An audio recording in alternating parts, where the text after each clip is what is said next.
ایک شخص اللہ کا فرما بردار ہوتا ہے اور دوسرا شخص اللہ کا نافرمان۔ دونوں مچھلی کا شکار کرنے جاتے ہیں۔ ان میں سے ایک اپنے بتوں کا نام لیتا ہے اور جال پھینکتا ہے، اس کے جال میں مچھلیاں آ جاتی ہیں۔ دوسرا اللہ کا نام لیتا ہے اور جال پھینکتا ہے اور اس کے جال میں کچھ نہیں آتا۔ کوشش کرتے کرتے شام ہو جاتی ہے۔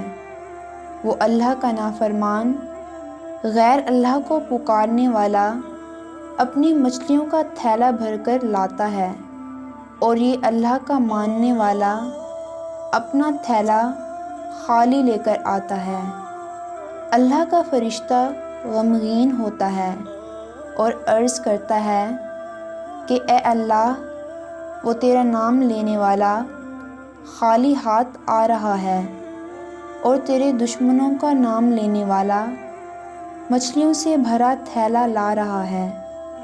اس پر اللہ رب العزت فرشتے کو ان دونوں کا آخرت میں ٹھکانہ دکھاتے ہوئے کہتے ہیں کہ دیکھ، جو مچھلیاں بھر کے لا رہا ہے اس کا ٹھکانہ جہنم ہے، مچھلیاں اس کے کس کام کی؟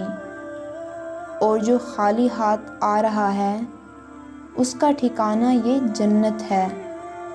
ہم لوگ یہ سوچتے ہیں کہ نافرمان لوگ مزے کر رہے ہیں اور فرما بردار لوگ تکلیفوں میں مبتلا ہیں، لیکن اللہ کے ہاں مقبولیت اور پسندیدگی کا معیار کچھ اور ہے۔